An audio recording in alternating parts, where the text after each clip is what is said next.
이번 올덴 연구소에서는 참 많은 분들이 제 경우엔 인공수정을 해야 하나요? 시험관을 해야 하나요? 고민하시는 글을 남기셨더라고요.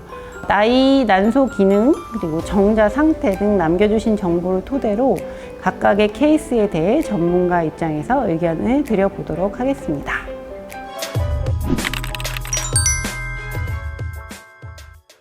사연 네 번째. 24년에 22주차 중기 유산 했어요. 네, 작년부터 올해까지 1년 가까이 자임 시도했는데 안 돼서 인공 1차로 넘어왔는데 인공도 실패네요. 더 이상 실패가 너무 힘들어서 시험관 바로 넘어가려는데 제 선택이 맞을까요? 제가 볼 때는 이미 시험관 하기 전에 충분히 자연임신도 시도하셨고 인공수정도 한 번 하셨는데 안 됐으니까 지금 시험관으로 넘어가는 게 절대로 유난을 떠시는 게 아닙니다. 저는 하셔도 될 것 같은데 일반적으로 인공수정을 한 두세 번까지 권하시는 경우도 있어요. 그러니까 만약에 이 사연 주신 분이 너무 마음이 급하지 않다면 인공수정 한두 번 더 하시는 것도 제가 볼 땐 대세에 지장은 없을 것 같은데 좀 마음이 급하신 상황이고 이렇게 한 달 넘기는 게 조금 괴로우신 상황이라면 임신율이 조금 높은 시험관을 시술을 하시는 것도 괜찮을 것 같습니다. 네. 다섯 번째.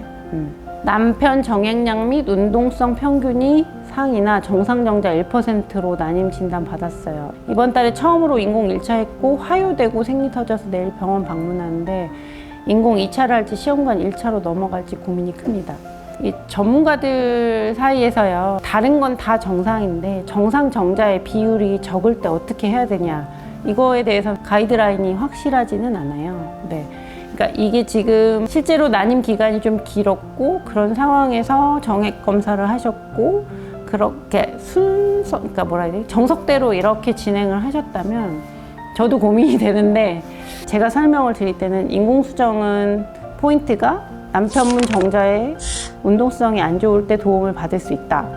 근데 정상 정자가 부족하다는 것은 수정률이 낮은 거기 때문에 인공수정으로 극복해주기는 힘들다. 저는 사실 이렇게 많이 설명을 드리고 있고, 그 설명을 베이스로 하면 인공 2차를 하시는 것보다는 시험관을 하시는 게 기형정자가 많은 것을 극복해 줄 수 있는 방법인 거는 이론상으로 이렇게 이해는 되지만, 지금 상황이 인공 1차를 하셨는데 화유가 됐잖아요. 화유가 됐다는 건 어쨌든 성공적인 임신을 하지 못했으면 착상은 한 거거든요. 그럼 그 전 단계인 수정도 됐다고 저는 생각을 하거든요. 그렇기 때문에 인공 2차를 한 번 더 해보시는 것도 아주 잘못된 선택은 아닌 것 같습니다만, 제가 이제 이렇게 사연을, 그러니까 제 앞에서 이걸 고민하실 때 사실은 제가 가장 많이 여쭤보는 거는 한 달이라는 기간이 너무 기다리는 게 힘드냐 안 힘드냐를 꼭 여쭤봐요. 정답이 없기 때문에 환자분의 심리적인 상태를 저는 꼭 여쭤보고, 한 달이 너무너무 힘들어요. 이거는 무슨 얘기냐면 내가 임신을 위해서 뭐라도 액션을 취하고 싶은데 인공을 하는 건 너무 소극적으로 내가 대응을 하는 게 아닌가라고 생각하시는 것 같거든요. 그런 심리 상태시라면 저는 그냥 적극적으로 시험관을 하시라고 하지만, 정말 감정을 다 빼고 교과서적으로 아주 보수적으로 치료를 한다면 인공 2차를 하셔도 괜찮을 것 같아요.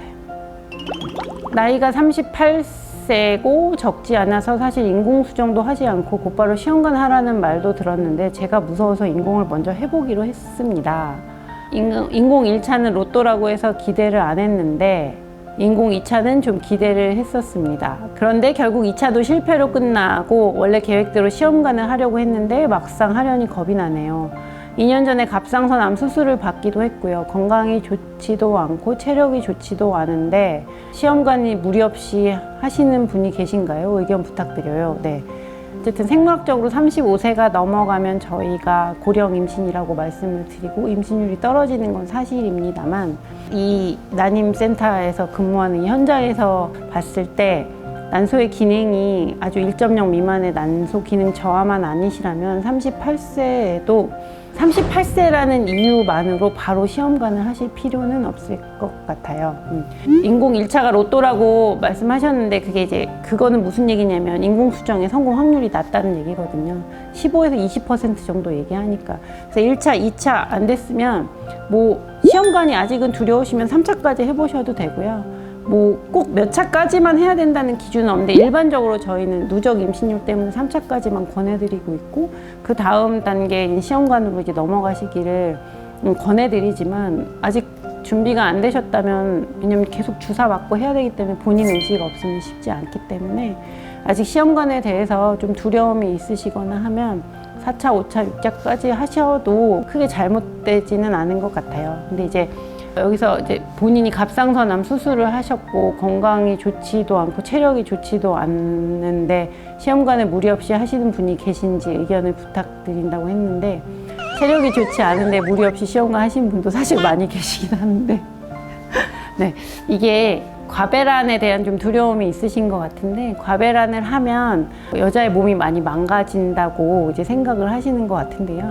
물론 인위적으로 호르몬 레벨을 높이는 것이기 때문에 조금 힘드신 면이 없지 않아 있을 것 같은데 저희들 입장에서는 어차피 이 우리가 외부에서 주는 호르몬은 뭐 2주 빠르면 2주 길게는 뭐 한 달 이내에 다 내 몸에서 없어진다 라고 표현을 하거든요. 그래서 이 과배란 과정이 좀 힘드실 수는 있지만 그게 이제 내 체력을 뭐 저하시킨다던가 내 몸을 망가뜨린다던가 이런 걱정은 크게 안 하셔도 될 것 같고요. 실제로 시험관 진행하시는 분들 중에서 주사를 맞았지만 생각보다 뭐 괜찮았어요 라고 말씀하시는 분들이 많이 계시기 때문에 물론 이제 여기서 이제 건강이 좋지 않다고 말씀하시는 게 이제 의학적으로 어떤 부분인지는 잘 모르겠지만 임신을 위해서 갑상선 레벨은 이제 약을 드시더라도 조절만 잘 되면 상관이 없는 것으로 되어 있고요. 이제 체력과 본인의 체력과 임신율은 크게 상관관계는 없습니다. 다만 이제 호르몬을 과도하게 투여를 하기 때문에 그 호르몬에 대한 변화 때문에 조금 몸이 좀 무거워지거나 좀 피곤하실 수는 있기 때문에 그런 거는 미리 이제 관리를 하고 오시는 게 좋을 것 같아요. 네. 시험관 1차 채취, 신선 이식 3일 배양, 동결 이식 3일 배양까지 한 사이클을 돌렸는데 남은 동결 배아가 없어서 다시 채취를 해야 하는 상황이에요. 난소 상태는 괜찮은 것 같아요. 한 달 쉬면서 과배란 약이랑 주사 최소로 인공수정을 해볼지 바로 생리 이후에 시험관을 요청할지 고민입니다. 네. 일반적으로 저희가 시험관을 하시던 분이 인공수정으로 돌아가지는 않아요. 이게 왜 돌아간다는 표현을 했냐면 제가 생각할 때는 인공수정보다는 시험관이 더 적극적인 방법인데 시험관으로 실패를 했는데 그거보다 덜 강도 높은 치료를 하다가 여기서 실패를 했는데 강도가 낮은 치료를 하는 그런 느낌이거든요. 그렇기 때문에 일반적으로 난임 전문가들은 이 시험관을 하다가 여기서 실패했다고 인공수정으로 가지는 않아요. 근데 가끔 사연을 보시면 시험관으로 안 됐는데 인공수정으로 된 분 있다는 그런 사연을 보신 적도 있을 것 같고 저도 그런 상황도 있고 그냥 교과서적으로만 말씀을 드리면 지금 상황 같은 경우에는 인공수정을 고려하시는 이유가 인공수정이라는 방법이 더 좋은지를 물어보신다면 그거는 아닌 것 같고 왜냐면 임신율이 더 높은 건 시험관이 맞으니까 다만 이제 한 달을 쉬면서 아무것도 안 하기는 내가 조금 마음이 급하니까 인공수정이라도 해볼지를 물어보신다면 인공수정도 나쁜 방법은 아닌 것 같은데 저는 일반적으로 쉬시려면 그냥 자연임신 시도하시라고 하거든요. 그리고 자연임신 시도하시라고 하면서 제가 날짜도 안 맞춰드려요, 일부러. 왜냐면 그거 자체가 되게 부담일 수 있기 때문에.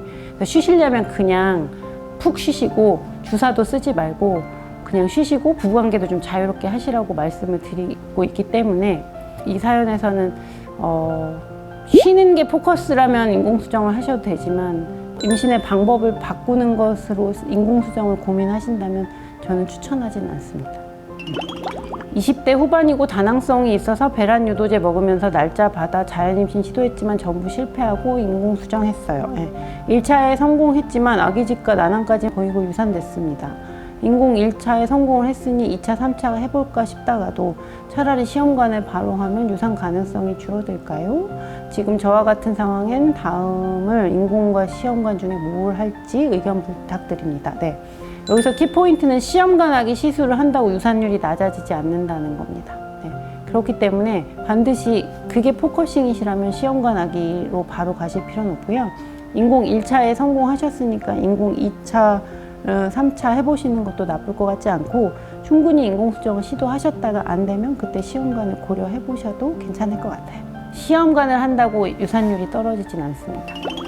23년 12월부터 자임 준비하다가 24년 10월 인공수정 1차 실패, 24년 12월 인공수정 2차 성공했으나 일란성 쌍둥이 8주 계류 유산, 네, 소파술, 네, 35세라는 나이가 뭔가 압박감이 생기고 실패했다는 좌절감이 너무 힘들어지네요. 네. 인공수정을 3차 진행하는 게 나을까요? 네. 어쨌든 의학적으로만 보면 인공수정으로 임신에 성공하셨기 때문에 인공수정을 한 번 더 해보시는 것도 나쁘지 않을 것 같아요. 네. 근데 이제 제가 또 이런 경우에 여쭤보죠. 시험관을 한다고 유산을 막을 수 있냐? 못 막습니다. 착상전 유전검사를 하지 않으나. 그러니까 시험관을 통해서 임신을 하시는 거는 자연임신 하시는 거랑 유산율은 똑같아요. 네. 다만 제가 아까도 말씀드렸지만 이 한 달이라는 기간이 내가 15%짜리를 할 것이냐 40%짜리를 할 것이냐 그러니까 포커싱이 되면 될 것 같거든요. 그래서 정답은 없고 본인의 상황과 이 마음이 저는 더 중요한 것 같아서 두 인공수정이든 시험관이든 다 좋은 방법인 것 같습니다. 네. 마지막 사연 또 나왔네. 자연임신 시도하다 난임센터 다니면서 남편 정자했는데 정상정자 1%, 운동성 24%, 난소 기능이 좋아서 시험관을 하게 되면 난자가 많이 채취되어 복수가 잘 가능성이 높다고, 난자 채취와 이식 사이에 텀이 길어야 된다고 하시네요. 시험관 너무 무섭고 걱정이 되어서 인공수정을 하려는데 확률이 높지 않다는 것 같아요. 바로 시험관을 하는 게 맞을까요? 네. 남편분 정자의 운동성이 안 좋을 때는 사실 인공수정이 좋은 치료법이기 때문에 사연 주신 경우에는 인공수정을 한두 번 정도 해보시는 것도 괜찮을 것 같습니다. 그리고 이제 다낭성 때문에 과배란이 되면 복수가 찰 가능성이 높은데 최근에는 이제 복수를 안 차게 할 수 있는 방법들도 많이 있고 약물도 많이 있기 때문에 아주 심각한 상황의 난소 과자극 증후군은 거의 없다고 보시면 돼요.